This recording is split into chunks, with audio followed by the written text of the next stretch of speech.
Well, hello, everyone, and welcome to Doing Business in Bentonville. My name is Andy Wilson, and I'm the Executive Director. And I will tell you, we have got such a great podcast for you this morning. And Julie McKenzie is sitting here with me. Julie, welcome to Doing Business in Bentonville. Andy, thank you so much. It's so good to see you again. Oh, my goodness. I know. Julie and I worked together a lot of years at Walmart, and such a talent. And you just wait to what you're going to hear today about what Julie is doing and the things we're going to talk about. So we're just get ready, okay? Because we're going to talk so many things, and we're going to also, of course, we'll talk on Omnichannel. We always do that. But before Julie, how is one of my best friends, your husband, how's Ken doing? He is amazing. He's doing great. He so wanted to come today just because he wanted to see you again, but he's got a lot of chores at home. Yeah. No, he's amazing. He's enjoying grandpa life, father-in-law life, and it's a sweet season for us. Well, one of the roles I had at Walmart was opening the West, and I will tell you, one of the on my team was her husband Ken, and Ken went with me a lot of trips to the West, and at that time there was no Walmarts out there, and so our job was to open that West and open stores, and Ken was such a valuable partner with me. So please tell him I said hello. And do it. And y'all were on the old slow Walmart planes. Before this. We were on the Commanders. Yeah, we were on the Commanders. But we got it. We did it. And I couldn't have done it without your husband. So wonderful. Well, Julie, welcome. It's so glad to have you. We have really tried a long time to make this happen, but so thank you for taking your time out of your very busy schedule. And now, Julie, what we want to do today, we want to talk about you a bit, okay? A lot of people don't like to talk about themselves, but I want to talk about you because our audience will love to hear about your background and what you're doing today. And then we're going to get into really some great content around Omnichannel and things that Julie's doing in her company. So, Julie, you're the CCO, Chief Commercial Officer, of Trident Group. Yeah, I am. Well, okay, you have to tell us about Trident. And one of the things I loved in my research for your company is this being different is normal. Mm-hmm.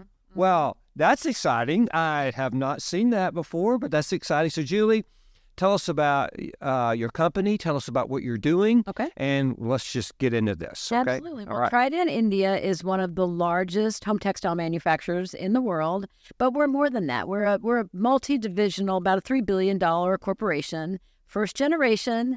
R.G. Gupta is the owner and still the chairman, and he started selling yarn. And 30 years ago, Trident was born. Right now, our biggest divisions are home textiles, spinning. We are in and of the division of the biggest spinner in India, and we have an amazing paper division that is just kind of gaining a ton of momentum. And the thing I love about the paper division is it's completely eco-friendly. No trees die for our copy paper. It's all done using wheat straw, which is farm waste. So I think as we go into this next generation of retail product, that everything has to make the earth better, not worse, right? We're really well positioned to bring that paper story to the States as well. But my division is the home textile division. That means sheets and towels and bedding, bathrobes. Yeah. So we are completely vertical. Everything comes in our door as a bale of cotton, goes out the other end as a finished product. We don't. We can't say closed loop, but we are a very, very, very tight, secure supply chain. We spin for everything we make. So the cotton comes in a bale. We spin it, we weave it, we dye it, we process it, we sew it, we package it, and we send it out. We're the biggest producer of towels out of India, and about the third biggest producer of sheets. And that's only because we're a young sheet division. We're only about 6 years old. If you invite me back in a couple of years, I'm going to tell you we've moved up that ladder and are getting closer to the number one position in sheeting as well. So we produce many of the sheets and towels that your audience probably uses to dry off or to sleep on. We're represented in retail assortments across all of U.S. retail. Okay, that's exciting. And I want to tell you, in my research of your company, your products are awesome, and our viewers need to go check you out, Trident.com. Yes, for sure. Yeah, and look at the products. You can actually buy them there online. And but when I was looking at their products, really quality, great looking products, and such a vast assortment of products. Yes, and we're really good at good, better, best. We are in assortments from Nordstrom to Family Dollar. And I love that because if you can make product for both ends of the spectrum, it really, I think it evidences a pretty good strength and breadth of offering. If you go into a Target, Andy, most of the cotton-based sheet programs are going to be made by us. Most of their core Better Best towel programs are going to be made by us.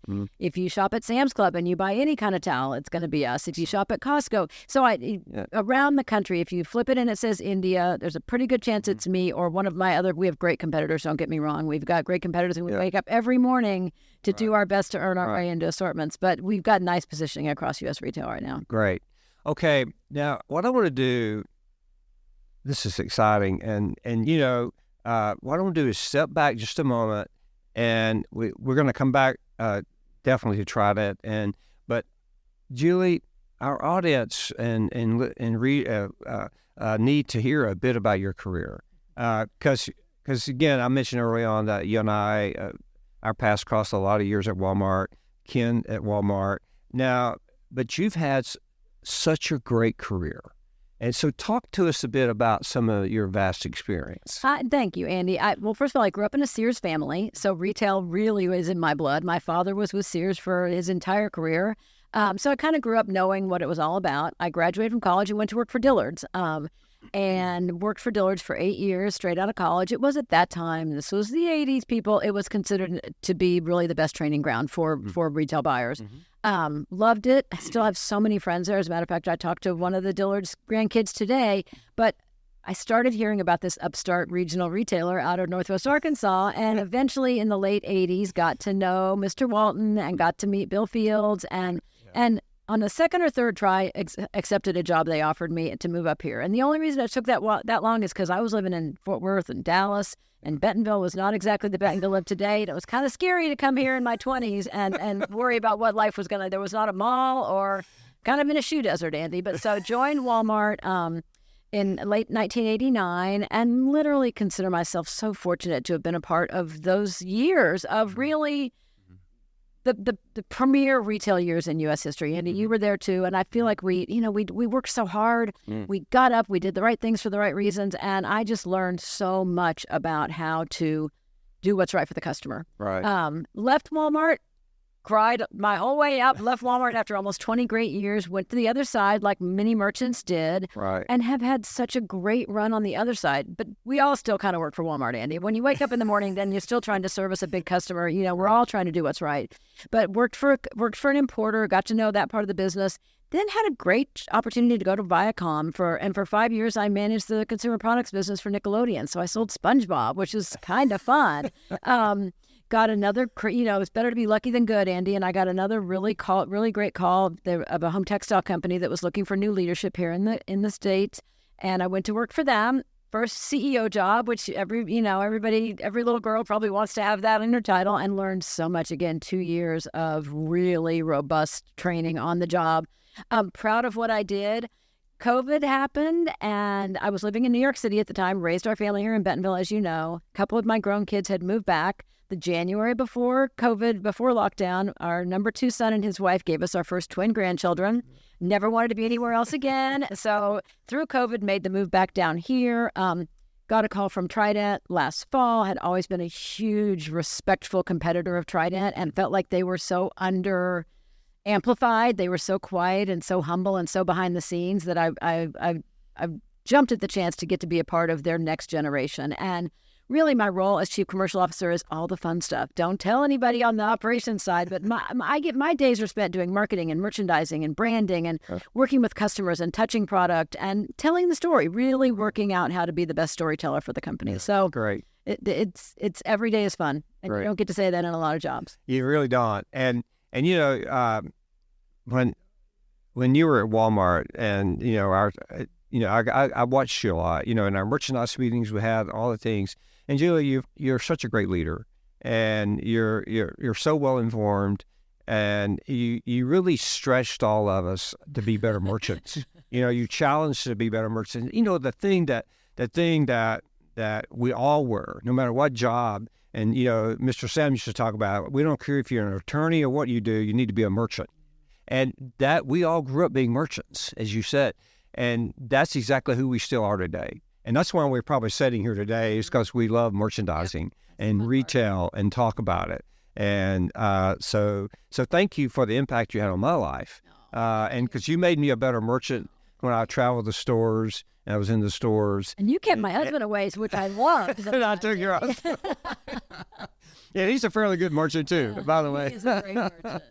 Okay, well, thank you for that. Now, what we want to do, we want to go back to Trident a bit, and I want you to talk about, from a standpoint of your past and Trident, let's talk about Omnichannel. And you've had lots of experience, from the company standpoint, the merchant, the retailer, all of that. Because one of the things that doing business in Bentonville that we're very, very focused on is Omnichannel. And I want to hear your thoughts on it. I want, we're all into this e-commerce and this brick and mortar and all the stuff called Omnichannel today. And of course, we're here in the middle of Walmart, and we just finished a shareholders meeting at Walmart, and Omnichannel is a very key topic of today. And I would say, and I really want to hear all your thoughts about all that. But if you're not working on Omnichannel, you're probably behind already, I would think, if you're a retailer today of any type. Or so our audience, they're listening and watching today because they're interested in Omnichannel. That's what they are. So what we want you to do is help us, educate us, and let's talk Omnichannel. So sure. I'm just going to let you go now, okay, Julie? We're still learning, and I'm certainly still learning, but it's fascinating. And I think, what has driven you, your career, and what drives me is a curiosity for what's next, what's coming, what's new, how do we get there faster? And that's where we are right now at Trident. Over the past 10 years, every wholesaler or manufacturer and every retailer has been trying to figure out this whole internet thing, right? Right. And I think people have done it to varying degrees of success, and it varies by channel, it varies by category. But what I believe to be really true right now is you cannot compartmentalize e-commerce. It's just commerce, right? We're just doing business, and we've got to meet her wherever she's shopping. Mm-hmm. And I say her, of course, it's her. But in our category, the majority of the purchase power is in the hands of the woman. But you'll see her in the store on her phone. She's checking reviews. She's checking prices. She's checking availability and colors. She may buy it in store, but she's researching it online. She may start her research online. She may not want to get out of her car, so she's going to drive up and pick it up. She's going to buy it online and pick it up outside. So there's so many ways that we have to connect with her, and we have to speak in her language. And I'm obsessed right now with Gen Z. We've all spent a lot of years learning millennials, and they certainly still matter. They're the biggest spending group right now. But right, and by the way, Andy, they're getting ready to inherit $68 trillion from their baby boomer parents. So they are continue to have money.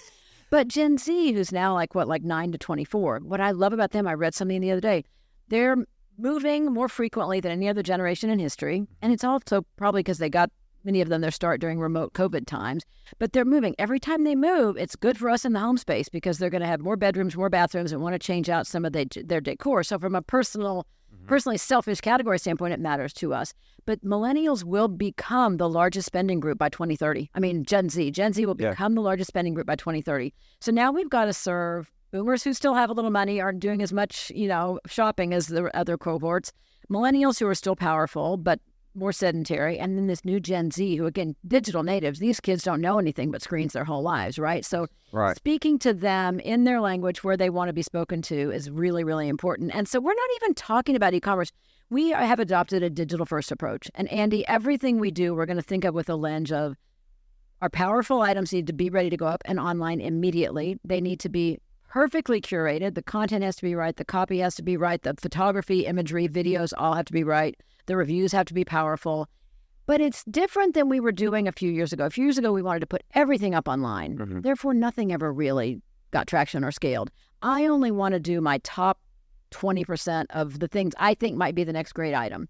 I want to get them up, configured right, priced right, and ready to go so that then we learn. It may test and learn, and it may get me brick and mortar placement. I would love that. Mm-hmm. But in these categories, it's going to scale online at some point anyway. If you get them on the right marketplaces, you get them out on your own website, and you get the right retailers.coms involved, you're going to build enough momentum to scale. It requires a logistics network that is probably more sophisticated than many of us have had in the past because you're going to have to these crazy young kids, they want it and they want it tomorrow, right? Correct. And there is a little Gen Z backlash. They love shopping in stores. Right. We just did a research on back to college. They want to shop in store. They want to do the research online, but they want to touch it and feel it. And in the home categories, they're tactile, right? Towels has a lower ramp up in penetration online than bedding. I think in bedding, if you tell somebody it's an 800 thread count Egyptian, they have in their mind what that is, and that's what they want. Towels, they want to touch it and they feel it. As you want a very different kind of towel. You may want a rigid towel. Your wife may want a very soft towel. So it's hard to get that touch and feel experience. So we're working really hard on imagery and messaging that communicates that online. So we're not even calling it anything other than going to market, right? Everything we do at market will be brought to the market with a digital and a physical kind of component.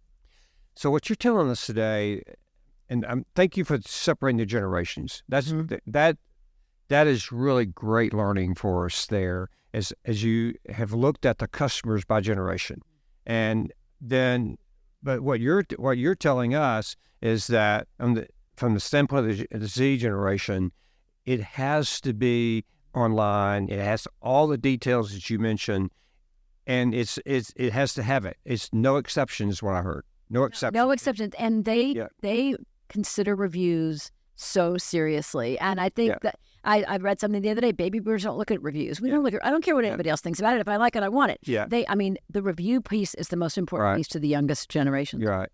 So that's critical. And what you've just taught us is that omnichannel is if you're online and if you're online in brick and mortar.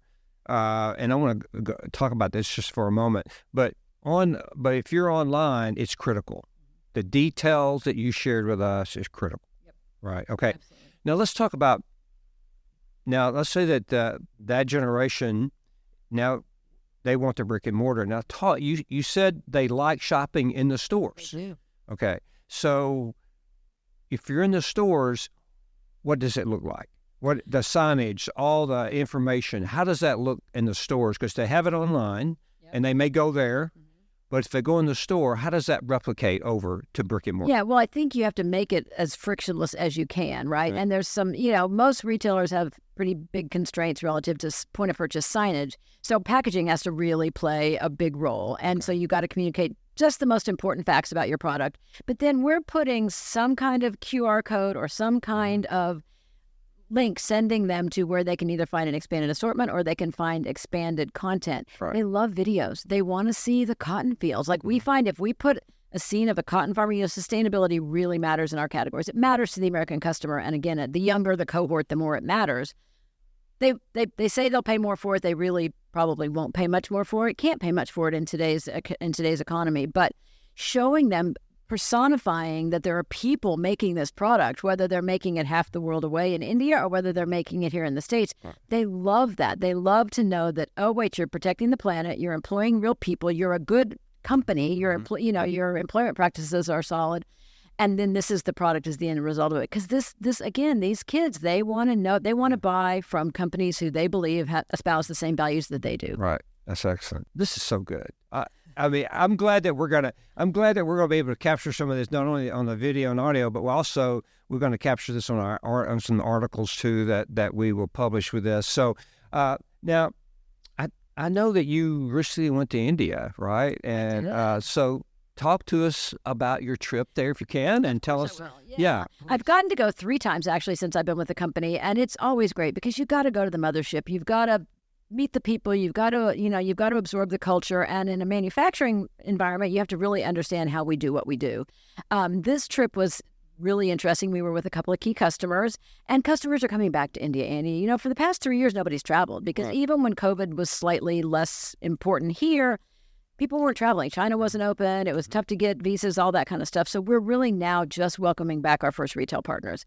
And a lot of these merchants and PD people, Andy, they're young kids, and they've never seen it. And so getting to stand in the factory and watch the light bulb go off in somebody's eyes that, oh my God, this is how the sausage is made, right? Like it makes them better merchants. It makes them more passionate about the product.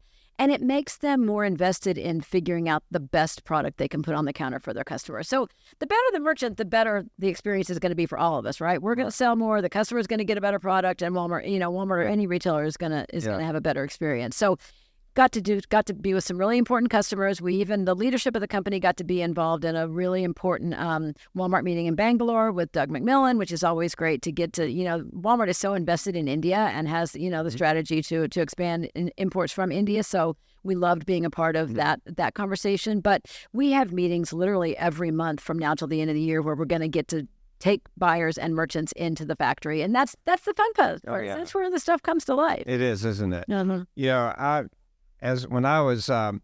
It reminds me when I was at Walmart, we had the fast track program, and one of the things I got to do is work in several different divisions, and these was real jobs. You didn't show up, you had to work, and you better do well, or you didn't get the next level, right? So I got to be a boys wear buyer, and I think it's because I had a daughter is the reason they put me in boys, I think. But anyway, I got to do that, Julie. I got to go to the factories. I got to see the product. I got to see how it was made. And it was so thrilling to understand the depths of that product. And that's great. Let's talk about, this is exciting. So let's talk about now Omnichannel for a moment. And I want to go back, if we could, and your experience, if we were to, break this down for a moment and talk about the store level a minute and talk in the supplier level, what advice, because we have a lot of suppliers listening to that listen to us, and then we have stores that listen to us. So if you were to give advice to the supplier, to the stores, what would you share with them? Are there like two or three the best things? Are they the same or are they different? From a standpoint of serving their customer on Omnichannel. How do they? You've given us a lot of great information, but from that perspective, talk to us a bit about that. Yeah, I think there's an art and a science to this retail game, right? And the art piece of it is the fun stuff. The science part of it is, and I think what is going to make us all better at identifying what should go in stores, because that retail brick and mortar real estate is expensive, right? It's very valuable, and that inventory dedication is valuable.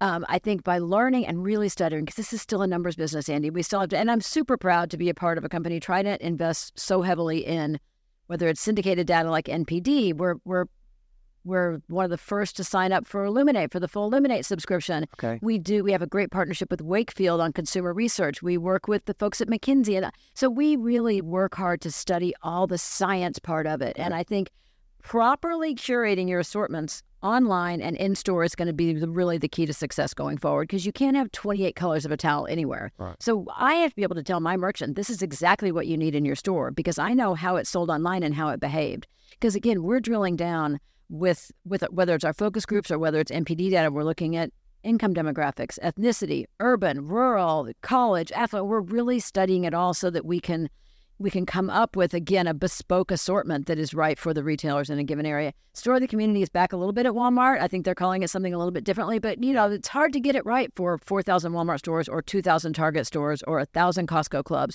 You've got to be able to say, this is what's going to fit the whole world, then this is what you should put in these subsegments, because really curating those assortments is going to be much better when it's informed by what's happened online. Mm-hmm. Right.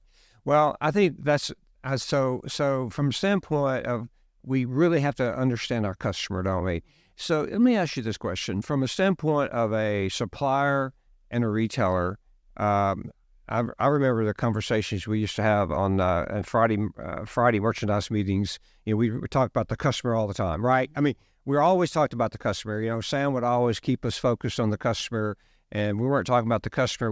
You better switch there really fast, and especially when he was in the room. So standpoint of, if you're a supplier listening today or watching today, and you're in a store or brick and mortar, do we have the same customer at the end?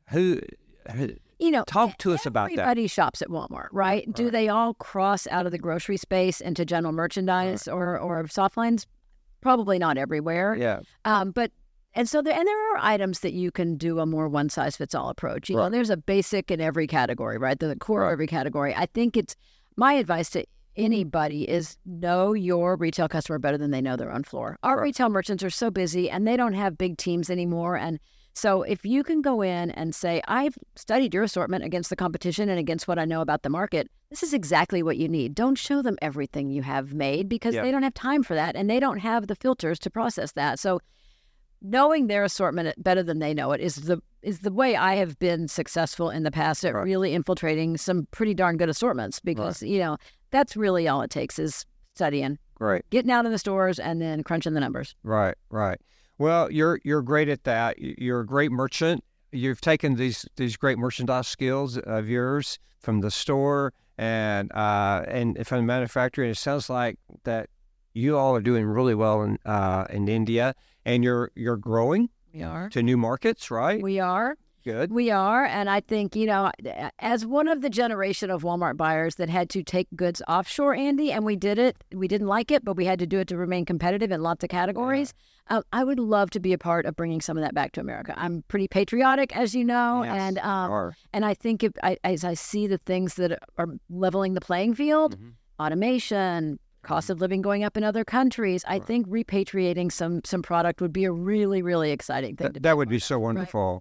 I think that would, and you see that, I think COVID has taught us that we need to do more in America, in the U.S., and I think it seems to be our country is working on that, especially in the automobile industry and technology business. And then, it's great news there that's happening. I think that other manufacturers are looking at that. And that'd be, like you said, so great for our country if that took place. Be great from a job standpoint. It'd be great from a patriotic standpoint. But it has to be right for the customer. It has to be a good business sense, and we have to be able to give them a value that is commensurate with what they would get overseas. Again, I think there's ways to do that. And textile business has a rich history in U.S. manufacturing. It does. It used to all be made in the South. And it went offshore, about the same time apparel was going offshore. So again, nothing to share now, but boy, I would love to be a part of something like that. Well, I hope that you are part of that. I hope that happens. And we really want to wish you the best in that venture for sure.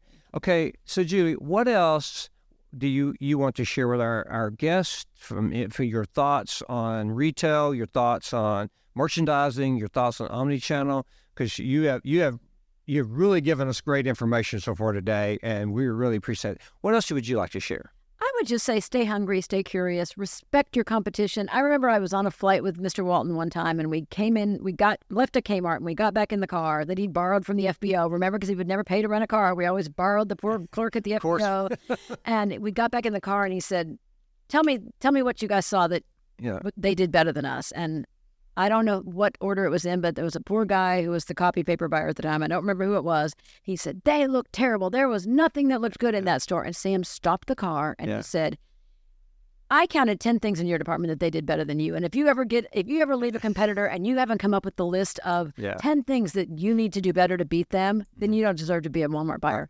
And as a young Walmart buyer, I took that so to heart. Right. And I still get up every day to go, oh my God, they're killing me at this, this, and this. Yes. And at Walmart, we were really good about 5-minute celebration of a success and then 55 minutes of the correction of errors and how we got it better. Right. You got to bake that into the DNA of your company because that's going to be what takes you to the next level is really assessing what you need to get better at every day. Celebrate those wins, but then work hard on, beating yesterday. That's a great story about Sam. And I think we all have those stories and we could all talk stories about Sam because he did. And I remember, I don't know if the celebrations lasted 5 minutes. I think they were less, actually.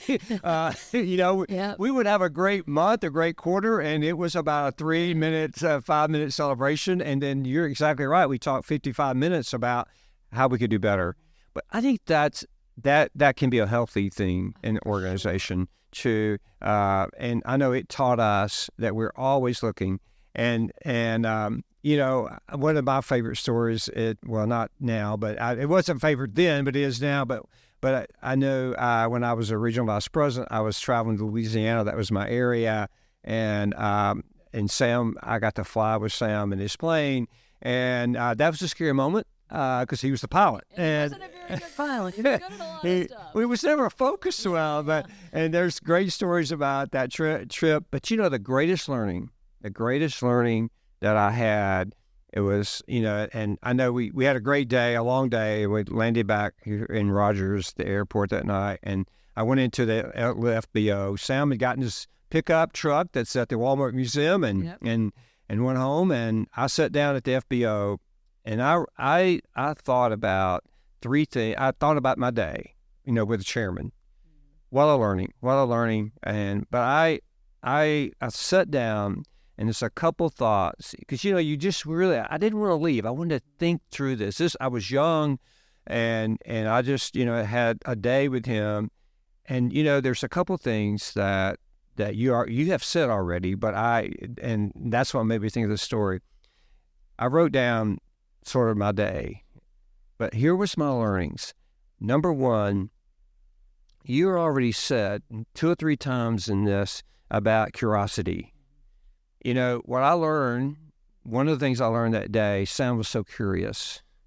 We would go to the competition, and he would talk to the customers, he would talk to the associates. He was down on his knee looking at understock, but we got run out of a couple of stock rooms that day at Kmart, I was with him on those too. But he was curious. So great leaders need to be curious. You are curious. You are always that way. Oh, and you still are. A lot of questions. Yeah, right? But you still are. I mean, look at you the other day. All that you said, you're very curious. And that's what you're doing now as you look to improve the business at Trident and grow that business. And the second thing that you've said today, that I wrote down on my list, is that Sam united people and ideas. And that's exactly what he did, because we were traveling in the stores, and he would take that tape recorder out of his coat pocket, and he'd say, I'm standing here with whoever, she's the department manager of apparel or wherever, and she has a great idea. And he would tell in that microphone, that recorder, that idea or issue or whatever. Now, what they didn't know is that tape recorder was going to get transmitted that evening and sent to everyone that needed to take care of that issue or follow up with that associate or that customer. And, I think that's that's 2 of the things that are my thoughts today that you have shared with us.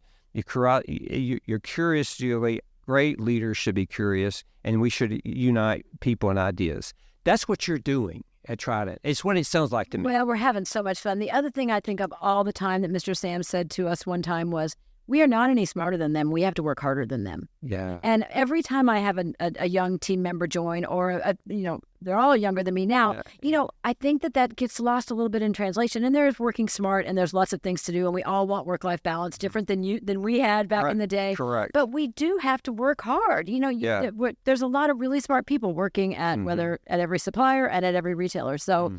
Just elbow grease and brain power and collaborating. I think the other thing he was so good at was fostering collaboration. And, your best ideas come when you get a lot of good people together. Right? That's exactly. And that's exactly what you're doing.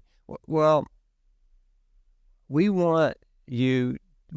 want to wish you so much success. Thank you. Thank you. We do. And I can't thank you enough for coming today and sharing your ideas and your thoughts, your suggestions. They've been very valuable to us. And, you're a very busy woman. So thank you for taking part of our time. Trident sounds like it's perfect for you and where your vision and where your company's going to go. And we only wish you success. Well, thank you. It's been a fun ride so far, and I see a lot of blue sky ahead of us. It was so good to see you, my friend. Oh, yeah. I don't know why you haven't aged, because I'm about 25 years older than when we worked together. You look the same, but it's all that bike riding. Well, you're kind, but I don't think you've aged. But to all of our guests, we can't thank you enough for joining us today. And let me you can find our podcast on Spotify, Apple, YouTube, and of course on our website, dbbnwa.com. Julie, this has been fantastic. And I want you to come back and keep us updated with your company. Will you? Love to. And not 2 years later, okay? I would love to. Okay. Best of luck to you as you reinvent and reinvigorate. I think it's going to be great, and we can all learn from listening to your content. Well, thank you. Thank you so much. Say hi to my friend Ken, okay? And to all of you that took time today, thank you so much for letting us, for joining us at Doing Business in Bentonville. Have a wonderful day. Thank you, Julie. My pleasure. Okay, Thanks, Andy. goodbye, everyone. Bye.